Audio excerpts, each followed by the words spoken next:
Hello. তাহলে আমরা আমাদের যে পর্যায় সারণী চ্যাপ্টার এর আগেতে শুরু করেছি, তাহলে সেই চ্যাপ্টারের দ্বিতীয় দিনে আজকে আমরা চলে আসছি। ওকে, প্রথম দিন আমি তোমাদেরকে পর্যায় সারণী আবিষ্কারের পিছনে যে ইতিহাস, দ্যাট ইজ কীভাবে বিভিন্ন বিজ্ঞানীরা একে একে চেষ্টা করেছিলেন কিসে মৌলগুলোর শ্রেণী বিভাজনের, সেটা বলেছিলাম। সেখানে আমরা ল্যাভোজিয়ার, নিউল্যান্ড, তাই না, টেলুরিক, ডোভার্নিয়ার, প্রত্যেকটা বৈজ্ঞানিক প্রচেষ্টাগুলো অ্যান্ড লোথারমিয়ার প্রত্যেকটা বৈজ্ঞানিক প্রচেষ্টাগুলো দেখিয়েছিলাম যে তারা কিভাবে বিভিন্ন মৌলগুলোকে শ্রেণী বিভক্ত করার চেষ্টা করেছিলেন, যেন আমরা সহজে তাদের ধর্ম সম্পর্কে ধারণা করতে পারি। কিন্তু সেখানে আমরা দেখলাম কোনো প্রচেষ্টাই শেষ পর্যন্ত সম্পূর্ণভাবে সঠিক হয়।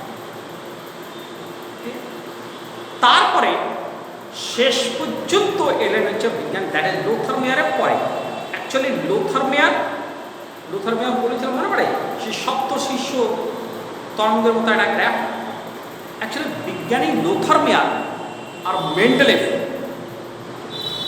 দুজনে প্রায় সমকালীন। লোথারমিয়ার অনেকটা সফল প্রচেষ্টা করেছিলেন, অনেকটা সক্ষম হয়েছিলেন, কিন্তু বিজ্ঞানী মেন্ডেলেভ শেষ পর্যন্ত সেটাকে একটা ভালো রূপ দিতে সক্ষম হয়েছিলেন। উদ্দেশ্য আগেই বলেছি, মৌলগুলোকে শ্রেণী বিভক্ত করা, যেন আমরা সহজে তাদের ধর্মগুলো জানতে পারি। এইবার তাহলে সেই প্রচেষ্টা মেন্ডেলেভ যেহেতু করলেন, বা মেন্ডেলেভ কি করলেন শোনো। প্রথমত আমরা বলছি যে মেন্ডেলেভ আবিষ্কার করলেন পর্যায় সারণী। প্রত্যেকে যেমন আলাদা আলাদা করে একটা সূত্র দিয়েছিল, মেন্ডেলেভ আবিষ্কার করলেন পর্যায় সারণী। আগে আমরা এই নামটাকে বোঝার একটু চেষ্টা করব। পর্যায় সারণী, দুটো শব্দ আছে, একটা পর্যায় আর একটা সারণী।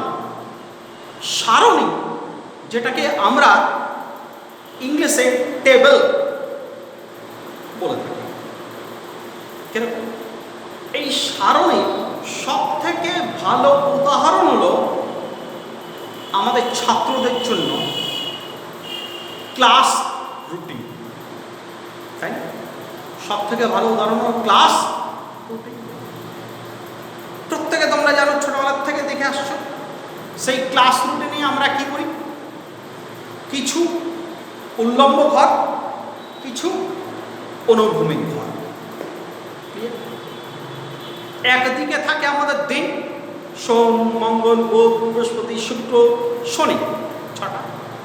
রবি যেহেতু থাকে না বা, আর অন্যদিকে থাকে আমাদের period, 1st, 2nd, 3rd, 4th, 5th, 6th, 7th, 8th।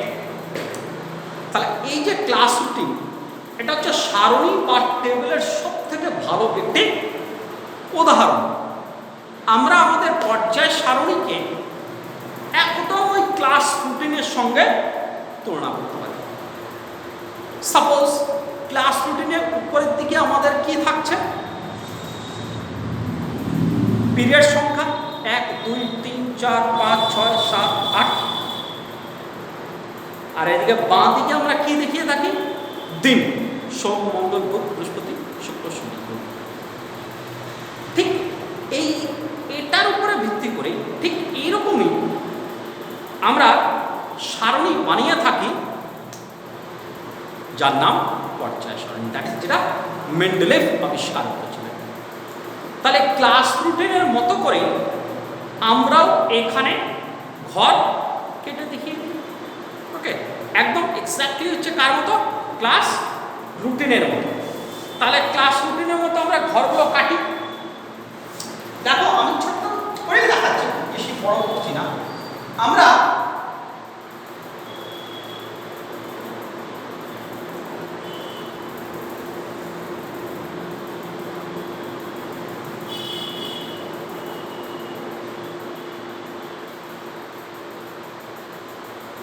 দেখো কটা হলো, 1টা 2টা 3টা 4টা 5টা 6টা 7টা 8টা।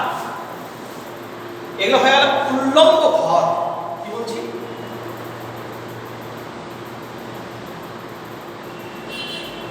উল্লম্ব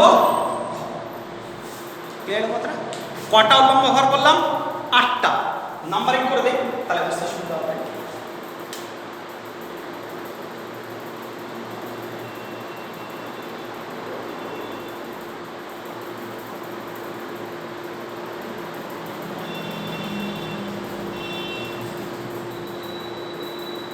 তাহলে উল্লম্ব ঘর কটা করলাম? 8টা। মনে রাখবে পর্যায় সারণীতে এই উল্লম্ব ঘরগুলোকে আমরা বলেছিলাম শ্রেণী। কি বলেছিলাম? শ্রেণী।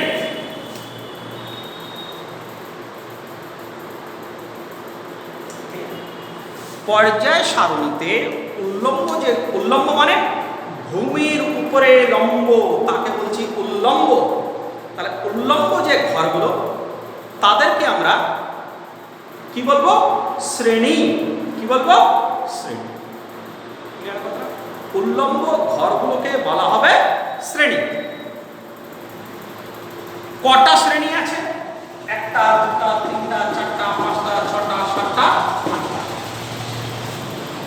তাহলে আমাকে যদি জিজ্ঞেস করে মেন্ডেলিফের পর্যায় সারণীতে কটা শ্রেণী আছে, কি বলবো? 8টা। ওকে, ফাইন।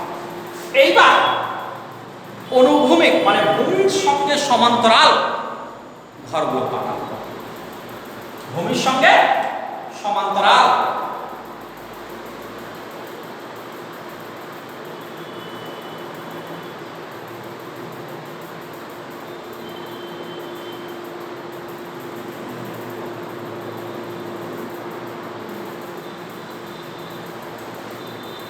দেখো কটা কাটলাম? 1 2 3 4 5 6 7। এগুলোকে আমরা কি বলছি? অনুভূমিক।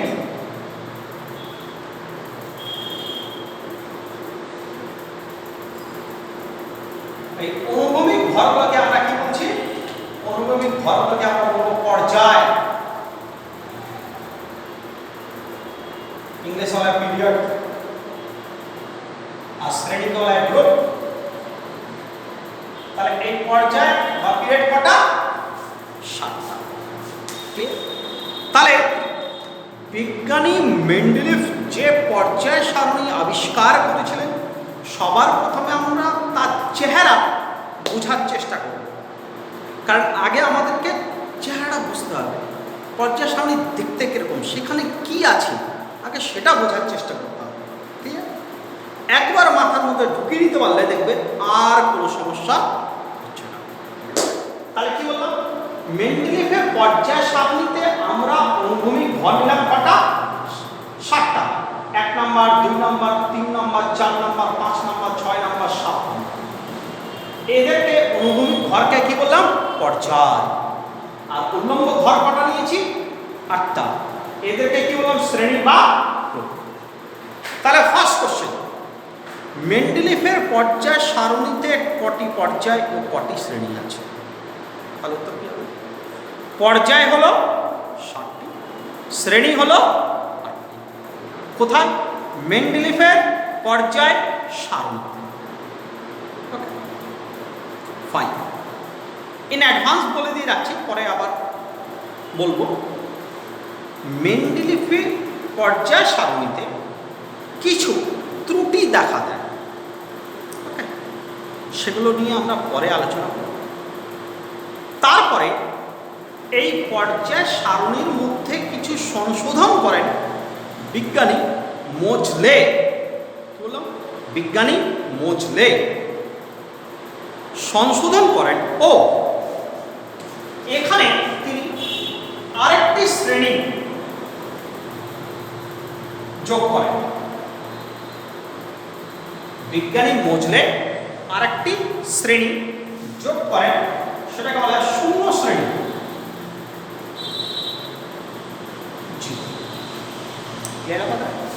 আরেকটি শ্রেণী যোগ করেন যেটাকে বলা হয় শূন্য শ্রেণী। মজলে যখন ওটাকে সংশোধন করেন, করার পরে যে পর্যায়ে সারণী দেয় তাকে বলা হয় আধুনিক পর্যায় সারণী। আমি কিন্তু আধুনিক দীর্ঘ পর্যায় সারণী বলি নাই, ওটা আলাদা। আমি কি বলেছি? আধুনিক পর্যায় সারণী, বিজ্ঞানী মজলে। ওকে, গুরুত্বপূর্ণ বিষয়। যদি আমাকে প্রশ্ন জিজ্ঞেস করে মেন্ডেলিফের পর্যায় সারণীতে পর্যায় কটা? 7টা। শ্রেণী কটা? 8টা। এবার যদি জিজ্ঞেস করে আধুনিক পর্যায় সারণীতে, আধুনিক পর্যায় সারণীতে পর্যায় কটা? 7টা। শ্রেণী কটা? এবার হয়ে যাবে 9টা। 8টা ছিল, একটা আরো চলে যেত, তাহলে কটা হলো? মানে পর্যায় সংখ্যা একই থাকে, 7টা। শ্রেণী সংখ্যা মেন্ডেলিফে ছিল 8টা, আধুনিক পর্যায় সারণীতে হলো কটা? 9টা। মনে থাকবে? ক্লিয়ার? ফাইন। এইবার তাহলে পর্যায় সারণীতে যে সারণী, দ্যাট ইজ টেবিল, সেটা আমি দেখালাম। এটা হচ্ছে একটা সারণী বা টেবিল, অনেকটা তোমাদের ক্লাস রুটিনের মতো। দেখো এখানে দেখো 1 থেকে 8 লিখেছি, তোমরাও পিরিয়ড সংখ্যা দেখো, ফার্স্ট পিরিয়ড, সেকেন্ড পিরিয়ড। এখানে 1 থেকে 7 লিখেছি, তোমরা 1 থেকে 6 লেখো। কিসের জন্য? দিন, রবিবার ছুটি থাকে তাই লেখো না। যদি রবিবার লিখতাম সেখানেও 7টা হয়ে যেত। মানে পর্যায় সারণী মানে কিছু একবারে রুটিনের মতো বলতো। এইবার বিষয় হলো, এই যে পর্যায় সারণীটা আবিষ্কার করলেন, আবিষ্কার করার পরে মেন্ডেলেভ কি করলেন? মেন্ডেলেভ এখানে বিভিন্ন মৌলগুলোকে স্থাপন করলেন। মেন্ডেলেভ এখানে বিভিন্ন মৌলগুলোকে স্থাপন করলেন। স্থাপনের সময় তিনি একটা সূত্র ব্যবহার করলেন। ওই সূত্র বলার আগে আমি বলি যে পর্যায় সারণী কথায় সারণী মানে বুঝিয়ে দিলাম, পর্যায় মানে এখনো বুঝাইনি। পর্যায় কথাটার মানেটা কি? সে তো অনুভূমিক ভরকে পর্যায় বলছে, সেটা ঠিক, কিন্তু পর্যায় সারণী কথাতে পর্যায় কথাটার মানে কি? শোনো, এর মানে হলো, যেমন আমরা ক্লাস রুটিন দেখেছি না? ক্লাস রুটিন আমরা কি দেখি? First, second, third, fourth, fifth, sixth, এভাবে গেল।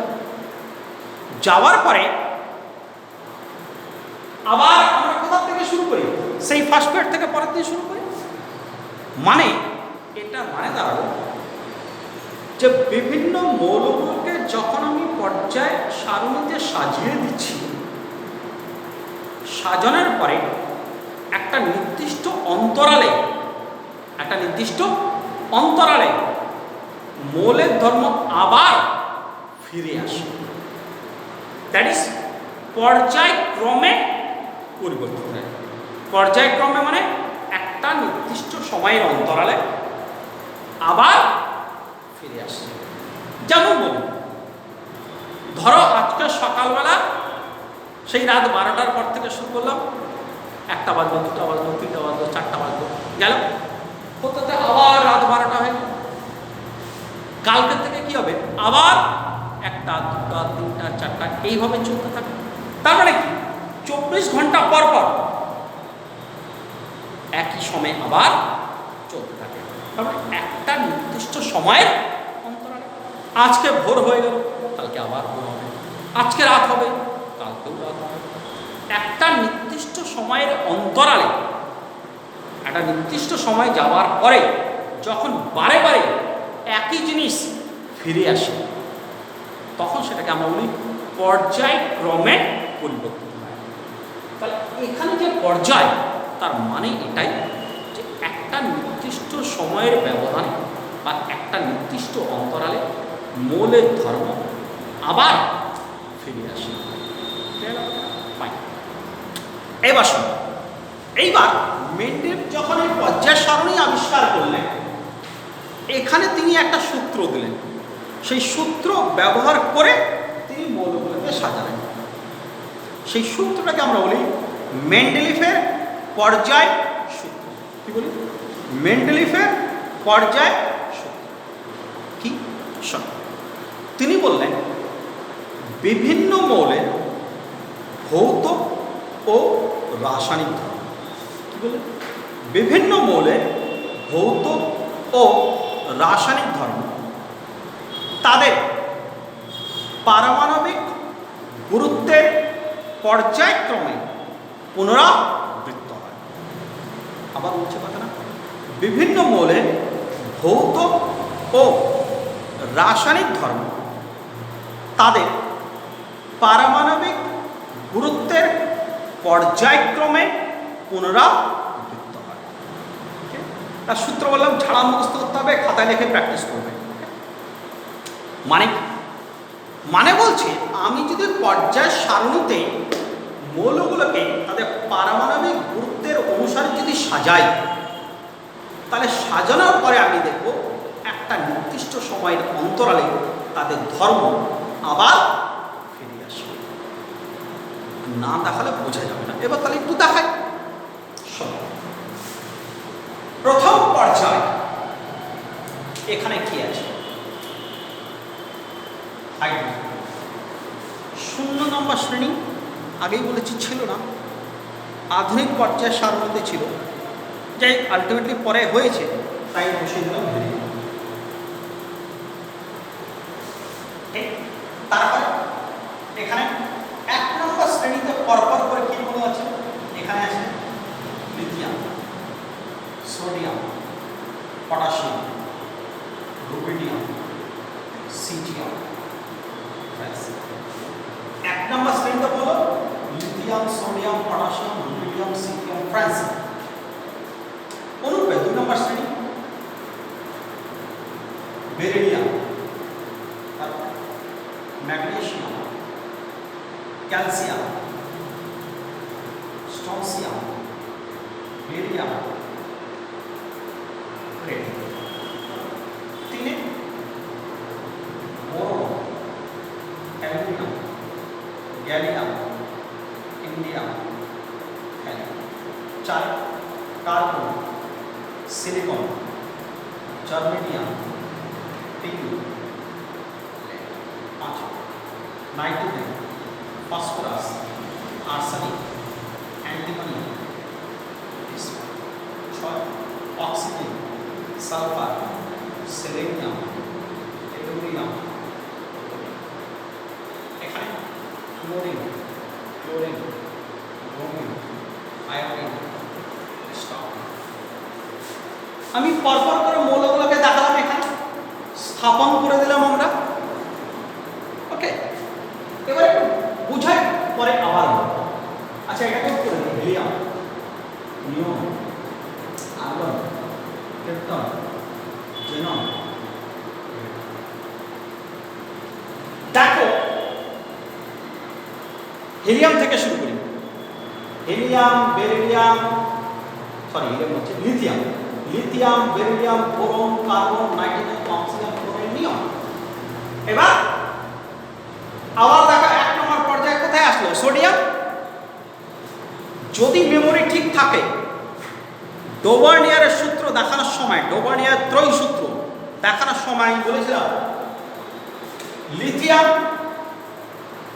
সোডিয়াম, পটাশিয়াম এদেরকে ক্ষারীয় ধাতু বলেছিলাম। এদের ধর্মের মধ্যে সাদৃশ্য আছে বলেছিলাম। এরা 3 জনেই জলের সঙ্গে বিক্রিয়া করে ক্ষার উৎপন্ন করে।